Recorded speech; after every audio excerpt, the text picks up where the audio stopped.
A Still Forest Pool. By Ajahn Chah. Part 6. Questions for the teacher. One of the most delightful ways to receive instruction from Ajahn Chah is to sit at his cottage and listen as he answers questions for the monks of the monastery and the constant stream of lay visitors. It is here that one can see the universality of this way of practice, for although on some days he might discuss only the rice crop with a local farmer, most of the questions one hears are the same from Asians and Westerners alike. They ask about doubts and fears, the ways to calm the heart, the possibilities and struggles in living a virtuous and meditative life. 100 or 200 or more European and American students have found their way to the rural forest of Thailand to practice at Wat Ba Pong and its branch monasteries over the years. They include seekers and travelers, physicians and Peace Corps volunteers, old and young. Some have come to ordain for good and make the monk's path their way of life. Others stay for shorter periods of training and then return to the West to integrate and apply the way of mindfulness to their household life. Some of the questions which follow were asked during the 1970 Rains retreat by monks, both Western and Thai. Others came from a more recent session during a visit by Western lay students and Dharma teachers to Wat Ba Pong. If you listen carefully to the answers to these questions, you will find each points to a way of practice and freedom you can use in your own life. Each contains the seeds of the Dharma of liberation, and each points you back to the source of true insight and understanding your own heart and mind. Questions and answers.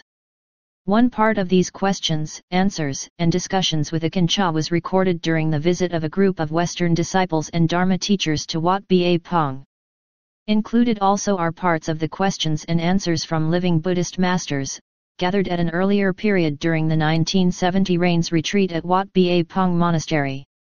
Q. How should we start our practice? Must we begin practice with strong faith? A. Many people start out with little faith and little understanding. This is quite natural. We all must start where we are.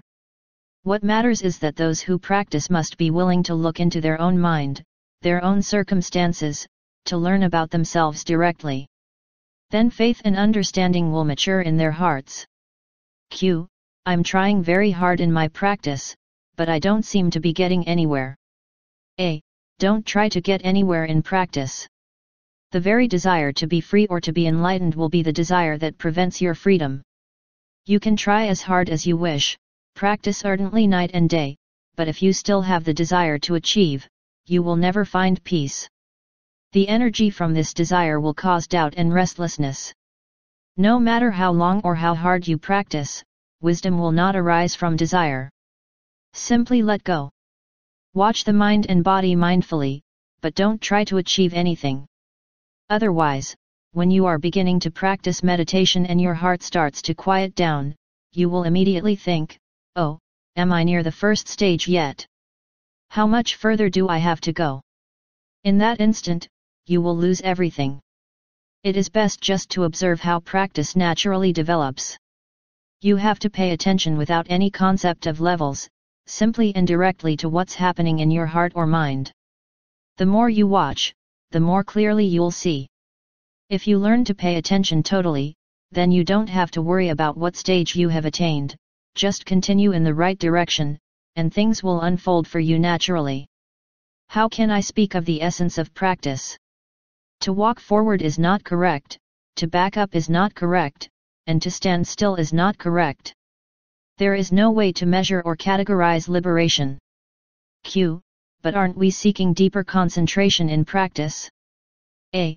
In sitting practice, if your heart becomes quiet and concentrated, that's an important tool to use. But you have to be careful not to be stuck in tranquility. If you're sitting just to get concentrated so you can feel happy and pleasant, you're wasting your time. The practice is to sit and let your heart become still and concentrated and then to use that concentration to examine the nature of the mind and body. Otherwise, if you simply make the heart-mind quiet, it will be peaceful and free of defilement only as long as you sit. This is like using a stone to cover a garbage pit. When you take away the stone, the pit is still infested and full of garbage. The question is not how long or short you sit.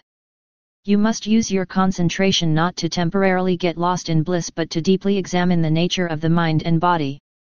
This is what actually frees you. Examining the mind and body most directly does not involve the use of thought. There are two levels of examination. One is thoughtful and discursive, keeping you trapped in a superficial perception of experience. The other is a silent, concentrated, inner listening. Only when the heart is concentrated and still can real wisdom naturally arise. In the beginning, wisdom is a very soft voice, a tender young plant just beginning to spring up out of the ground. If you don't understand this, you may think too much about it and trample it underfoot.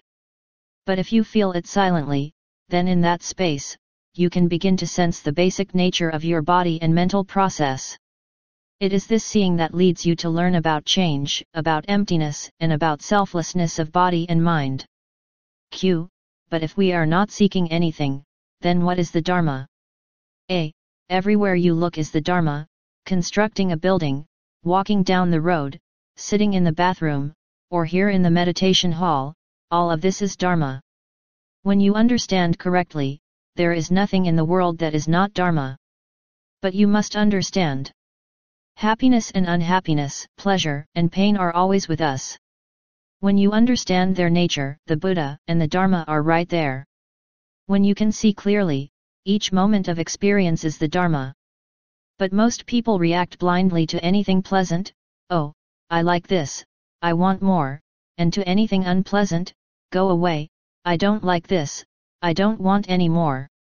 If, instead, you can allow yourself to open fully to the nature of each experience in the simplest way, you will become one with the Buddha. It's so simple and direct once you understand.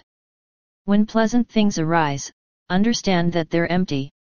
When unpleasant things arise, understand that they're not you, not yours, they pass away. If you don't relate to phenomena as being you or see yourself as their owner, the mind comes into balance. This balance is the correct path, the correct teaching of the Buddha, which leads to liberation. Often people get so excited, can I attain this or that level of samadhi, or what powers can I develop?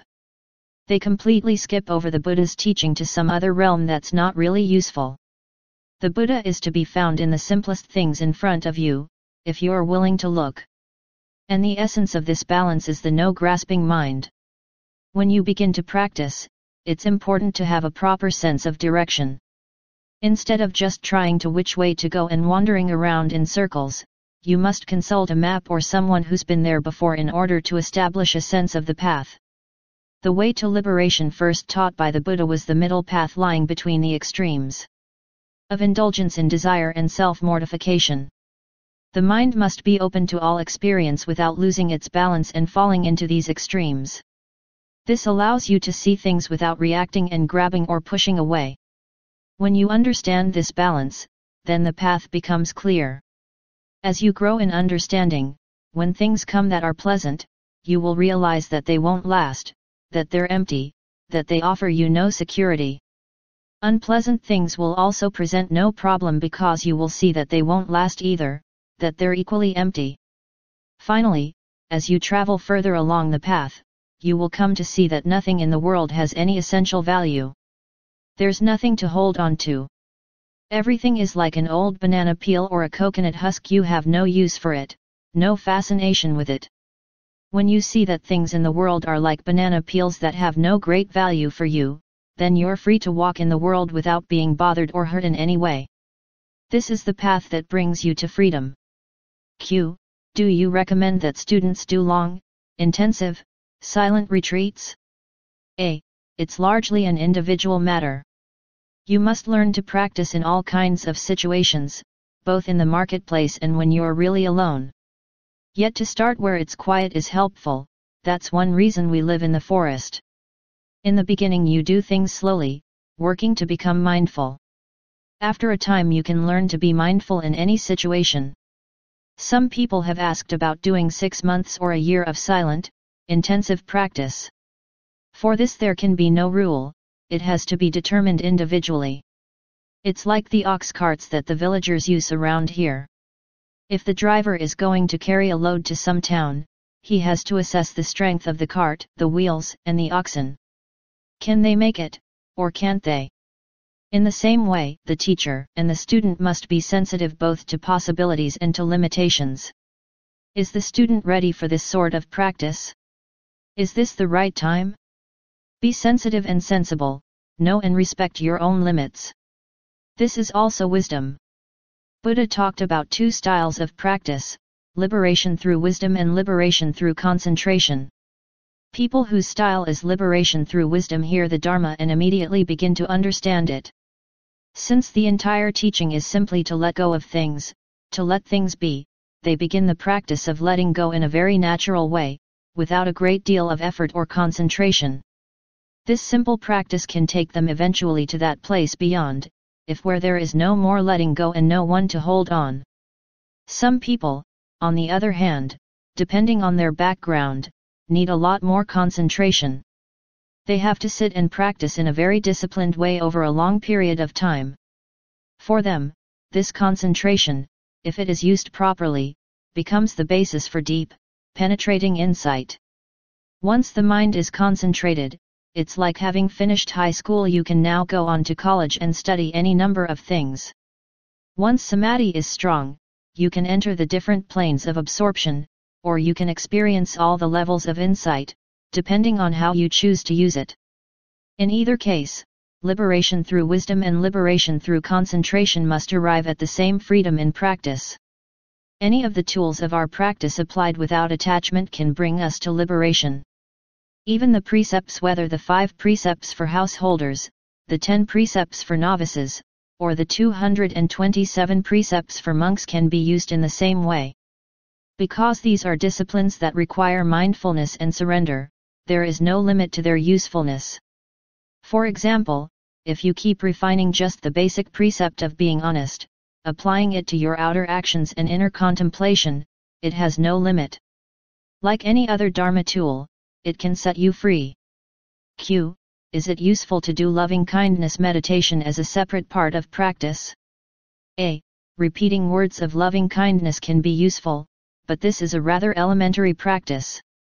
When you have really looked into your own mind and done the essential Buddhist practice correctly, you will understand that true love appears. When you let go of self and other, then there is a deep, natural development that is different from the child's play of repeating the formula, "May all beings be happy, may all beings not suffer." Q. Where should we go to study the Dharma? A. If you look for the Dharma, you will find that it has nothing to do with the forests, the mountains, or the caves. It exists only in the heart. The language of the Dharma isn't English or Thai or Sanskrit. It has its own language, which is the same for all people, the language of experience. There is a great difference between concepts and direct experience. Whoever puts a finger into a glass of hot water will have the same experience of hot, but it is called by many words in different languages. Similarly, whoever looks deeply into the heart will have the same experience, no matter what his or her nationality or culture or language. If in your heart you come to that taste of Dharma, you become one with others, like joining a big family. Q. Then is Buddhism much different from other religions? A. It is the business of genuine religions, including Buddhism, to bring people to the happiness that comes from clearly and honestly seeing how things are. Whenever any religion or system or practice accomplishes this, you can call that Buddhism, if you like.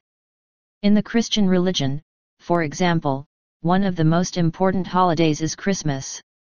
A group of the Western monks decided last year to make a special day of Christmas, with a ceremony of gift-giving and merit-making. Various other disciples of mine questioned this, saying, if they're ordained as Buddhists, how can they celebrate Christmas? Isn't this a Christian holiday? In my Dharma talk, I explained how all people in the world are fundamentally the same. Calling them Europeans, Americans, or Thais just indicates where they were born or the color of their hair, but they all have basically the same kind of minds and bodies. All belong to the same family of people being born, growing old, and dying. When you understand this, differences become unimportant. Similarly, if Christmas is an occasion where people make a particular effort to do what is good and kind and helpful to others in some way, that's important and wonderful, no matter what system you use to describe it. So I told the villagers, today we'll call this Christbuddhamas. As long as people are practicing properly, they're practicing Christ Buddhism, and things are. I teach this way to enable people to let go of their attachments to various concepts and to see what is happening in a straightforward and natural way. Anything that inspires us to see what is true and do what is good is proper practice. You may call it anything you like. Q. Do you think that the minds of Asians and Westerners are different? A. Basically, there is no difference. Outer customs and language may appear different, but the human mind has natural characteristics that are the same for all people.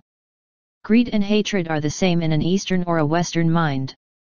Suffering and the cessation of suffering are the same for all people.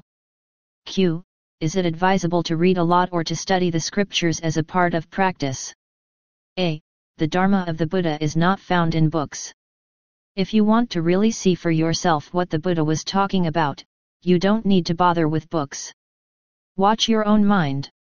Examine to see how feelings and thoughts come and go. Don't be attached to anything, just be mindful of whatever there is to see. This is the way to the truths of the Buddha. Be natural. Everything you do in your life here is a chance to practice. It is all Dharma. When you do your chores, try to be mindful. If you are emptying a spittoon or cleaning a toilet, don't feel you are doing it as a favor for anyone else. There is Dharma in emptying spittoons. Don't feel you are practicing only when sitting still, cross-legged. Some of you have complained that there is not enough time to meditate. Is there enough time to breathe?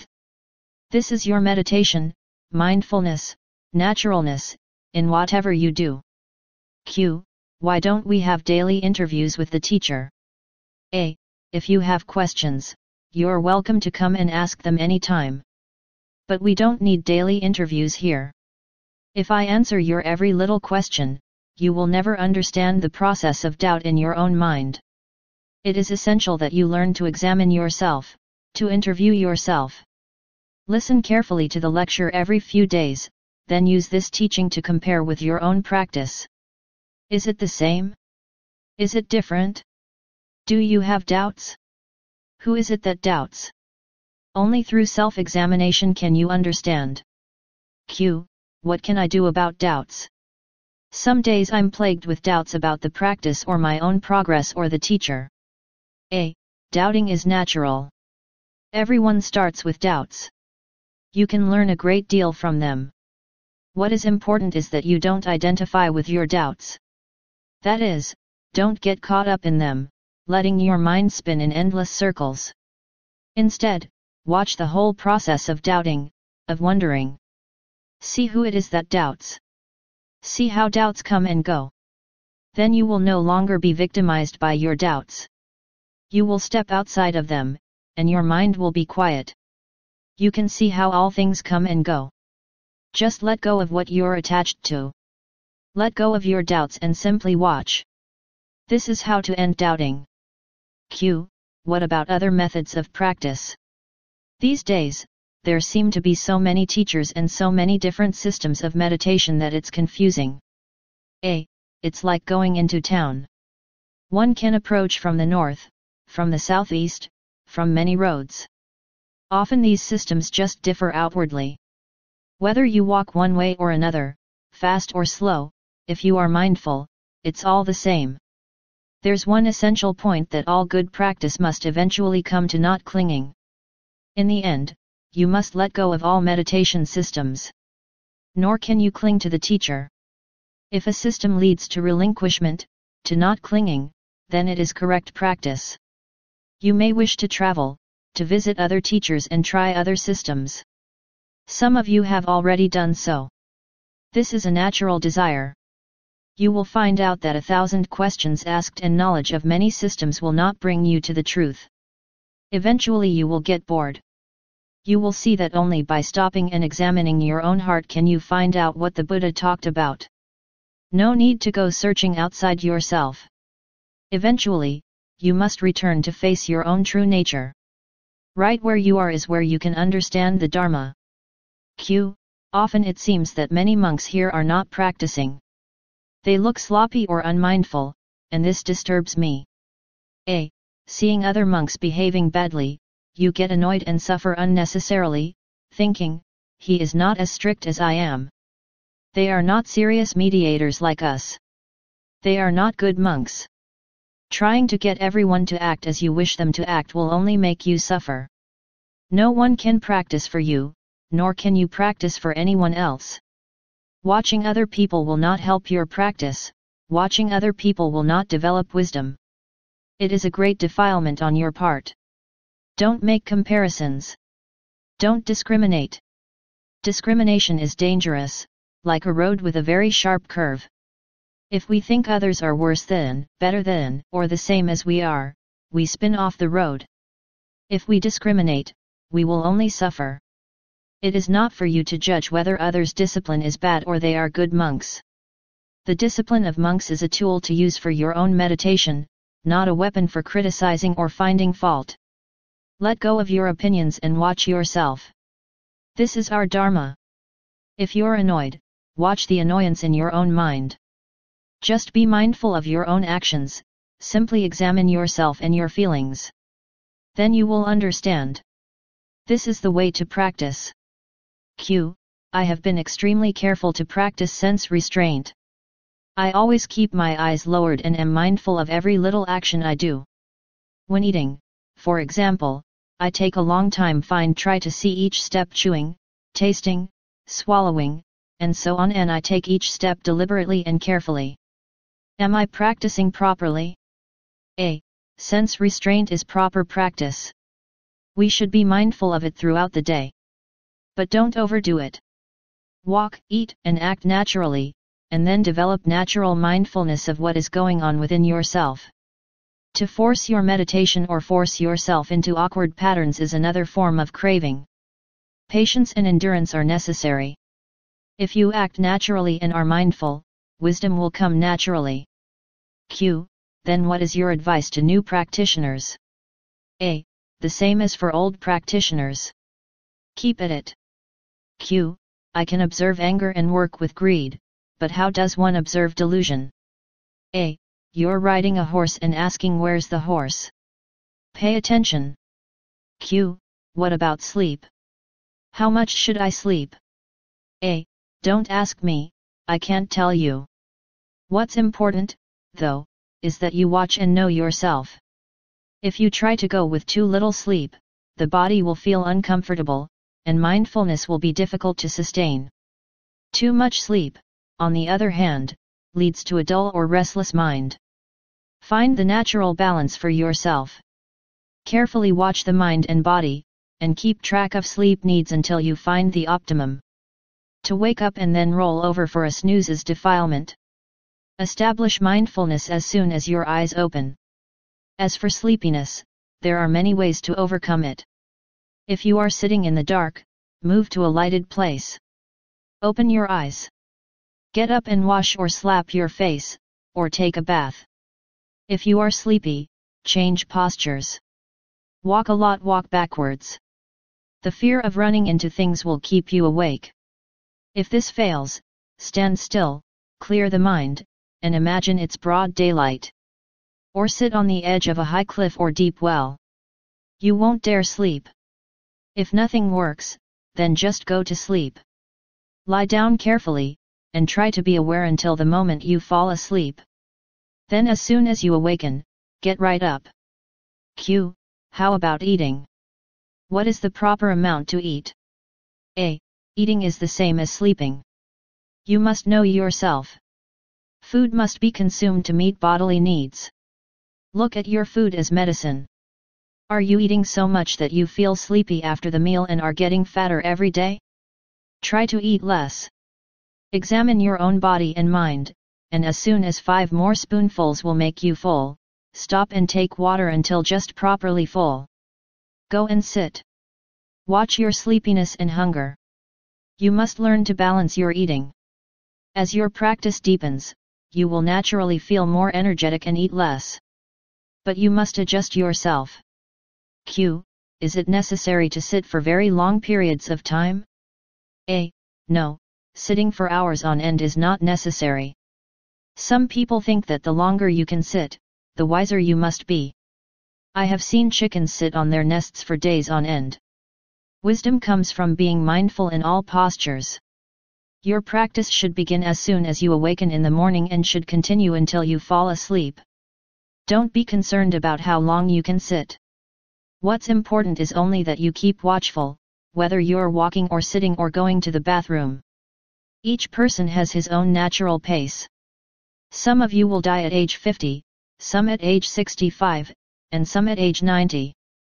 So, too, your practices will not be identical. Don't think or worry about this.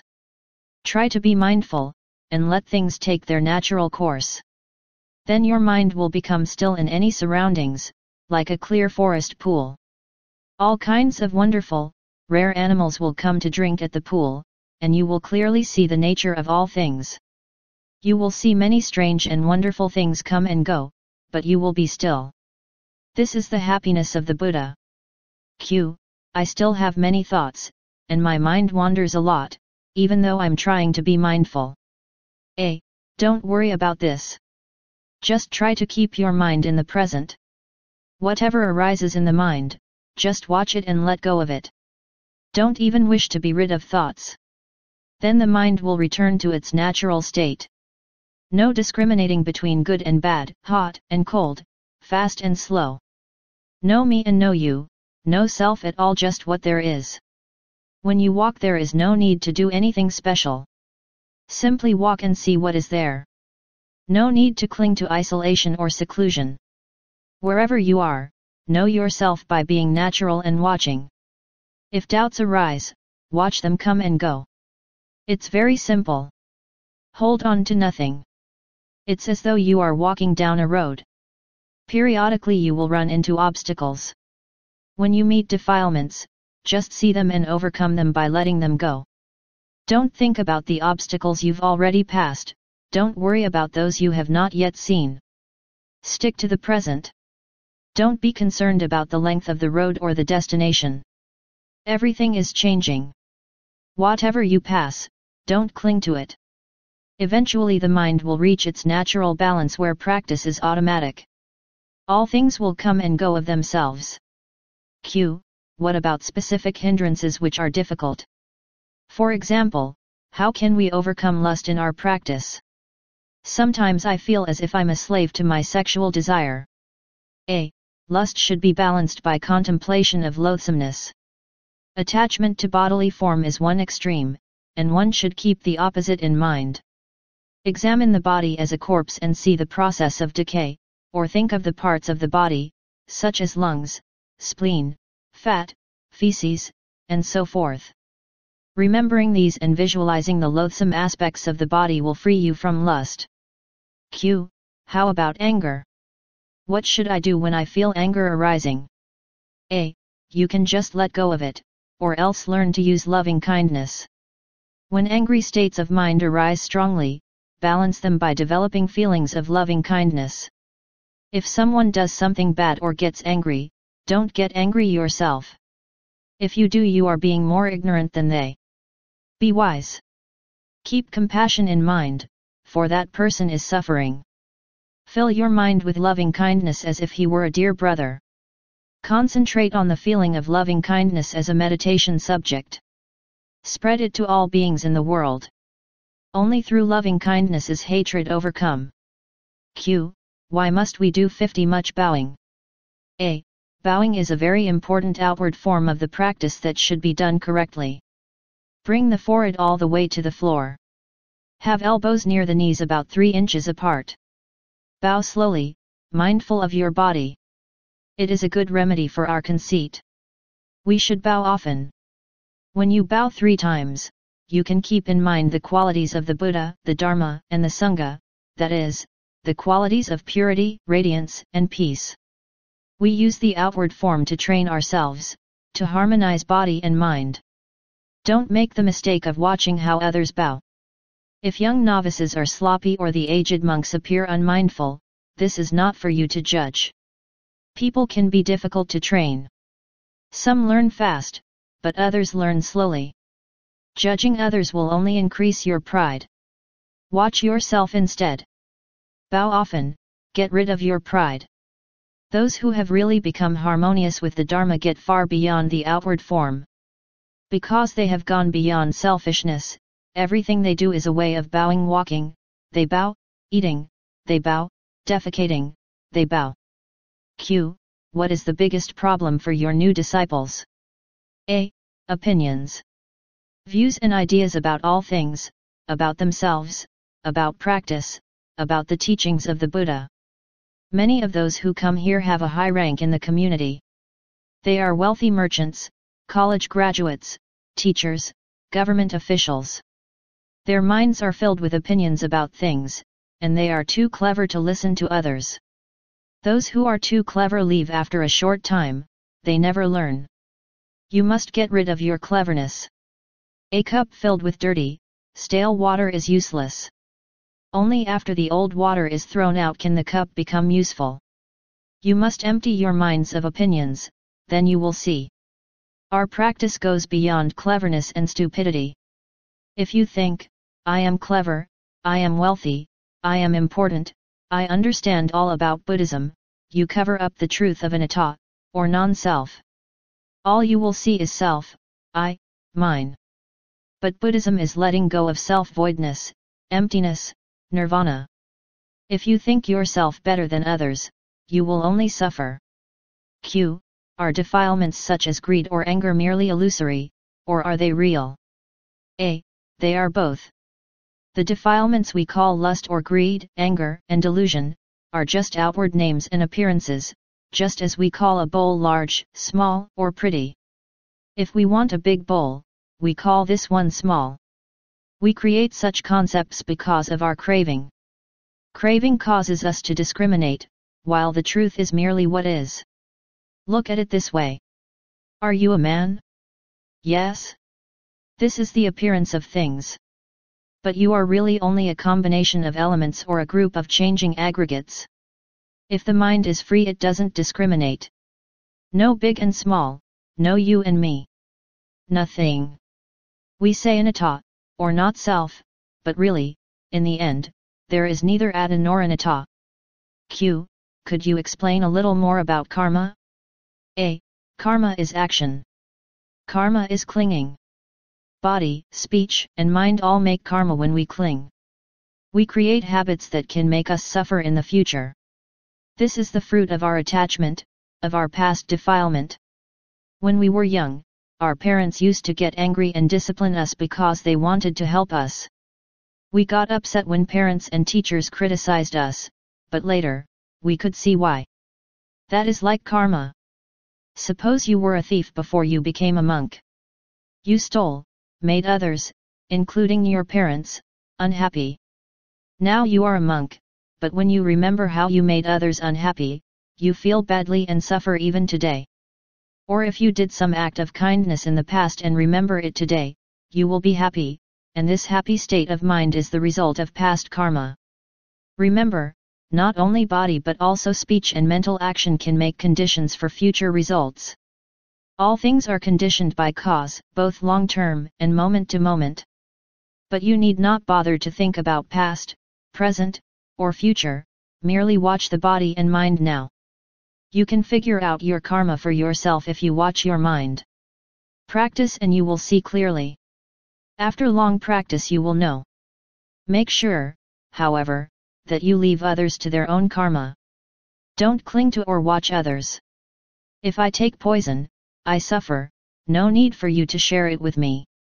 Take the good that your teacher offer. Then your mind will become peaceful like the mind of your teacher. Q. Sometimes it seems that since becoming a monk, I have increased my hardships and suffering. A. I know that some of you have had a background of material comfort and outward freedom. By comparison, you now live an austere existence. In the practice, I often make you sit and wait for long hours, and food and climate are different from your home. But everyone must endure some of this, the suffering that leads to the end of suffering, in order to learn. All my disciples are like my children. I have only loving kindness and their welfare in mind. If I appear to make you suffer, it is for your own good. When you get angry and feel sorry for yourself, it is a great opportunity to understand the mind. The Buddha called defilements our teachers. People with little education and worldly knowledge can practice easily, but I know some of you are well educated and very knowledgeable. It is as if you Westerners have a very large house to clean. When you have cleaned the house, you will have a big living space. You must be patient. Patience and endurance are essential to our practice. When I was a young monk, I did not have it as hard as you. I knew the language and was eating my native food. Even so, some days I despaired. I wanted to disrobe or even commit suicide. This kind of suffering comes from wrong views. When you have seen the truth, though, you are freed from views and opinions. Everything becomes peaceful. I have been developing very peaceful states of mind from meditation. What should I do now? A. This is good. Make the mind peaceful, concentrated, and use this concentration to examine the mind and body. When the heart and mind are not peaceful, you should also watch. Then you will know true peace. Why? Because you will see impermanence. Even peace must be seen as impermanent. If you are attached to peaceful states of mind, you will suffer when you do not have them. Give up everything, even peace. Did I hear you say that you're afraid of very diligent disciples? A. Yes, that's right. I'm afraid that they're too serious. They try too hard, without wisdom, pushing themselves into unnecessary suffering. Some of you have determined to become enlightened. You grit your teeth and struggle all the time. You're just trying too hard. You should just see that people are all the same, they don't know the nature of things. All formations, mind and body, are impermanent. Simply watch and don't cling. I have been meditating for many years. My mind is open and peaceful in almost all circumstances. Now I would like to try to backtrack and practice high states of concentration or mind absorption. A. Such practices are beneficial mental exercise. If you have wisdom, you will not get hung up on concentrated states of mind. In the same way, wanting to sit for long periods is fine for training, but practice is really separate from any posture. Directly looking at the mind is wisdom. When you have examined and understood the mind, you have the wisdom to know the limitations of concentration or books. If you have practiced and have understood not clinging, you can then return to the books as to a sweet dessert, and they can also help you to teach others. Or you can return to practicing absorption concentration with the wisdom to know not to hold on to anything. Please say more about how to share the Dharma with others. A. To act in ways that are kind and wholesome is the most basic way to further the teaching of Buddha. To do what is good, to help other people, to work with charity and morality, brings good results, brings a cool and happy mind for yourself and others. To teach other people is a beautiful and important responsibility that one should accept with a full heart. The way to do it properly is to understand that in teaching others you must always be teaching yourself. You have to take care of your own practice and your own purity. It's not enough to simply tell others what's correct. You must work with what you teach in your own heart, being unwaveringly honest with yourself and with others. Acknowledge what is pure and what is not. The essence of the Buddha's teaching is to learn to see things truthfully, fully, and clearly. Seeing the truth in itself brings freedom. Would you review some of the main points of our discussion? A. You must examine yourself. Know who you are. Know your body and mind by simply watching. In sitting, in sleeping, in eating, know your limits. Use wisdom.